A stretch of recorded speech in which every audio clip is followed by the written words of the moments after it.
আমরা চাই স্থিতিশীল বাংলাদেশ, আমরা চাই আমাদের প্রতিবেশী রাষ্ট্রে শান্তি, আমরা চাই গণতান্ত্রিক অধিকার, গণতান্ত্রিক ব্যবস্থা আমাদের দেশের স্বার্থে, শুধু বাংলাদেশের স্বার্থে নয়।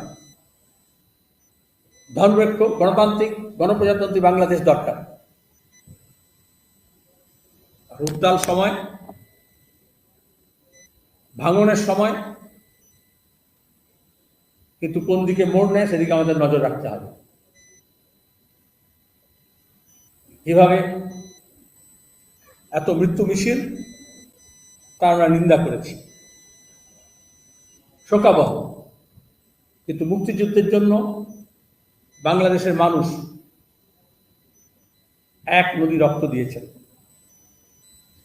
মুক্তিযুদ্ধের যে ধারা আমাদের প্রজন্মে আমাদের মননকে তৈরি করতে সাহায্য করেছে। ধর্মনিরপেক্ষ প্রতিবাদী মনন, যা সেনাবাহিনীর বিরুদ্ধে লড়াই, পাক সেনার বিরুদ্ধে লড়াই, মুক্তিকামী মানুষের লড়াই, এত ত্যাগ, এত ধর্ষণ, এত খুন, এত বুদ্ধিজীবীর প্রাণ, তারপর সাধারণ মানুষ, আমাদের ভারতীয় সেনা, আমরা এই বাংলার মানুষ প্রথম দিন থেকে তৎকালীন সিপিআইএম, এখানে আমরা আক্রান্ত, তখনও বাংলাদেশের মানুষের পাশে দাঁড়িয়েছি এবং ভারত সরকারকে আমরা তখন দাবি জানানো হয়েছে। কাকাবাবু নিজে লিখেছেন তখন, আমি অশক্ত শরীর, যদি শরীর একটু ভালো থাকতো, বয়স কম থাকতো, তাহলে আমি নিজে গিয়ে মুক্তি আন্দোলনে অংশগ্রহণ করতাম, মুক্তিযোদ্ধা হতাম।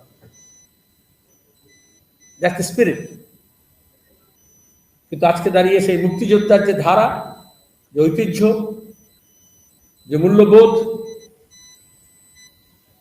সেটা শাসক হোক আর বিরোধী হোক, কোন জায়গায় নিয়ে যাচ্ছেন, কোথায় ক্ষয় হচ্ছে, সে ব্যাপারে আমাদের সাবধান হতে হয়। আর যারা মনে করছেন যে একবার বাক্স দিলেই সব ঠিক হয়ে যায়,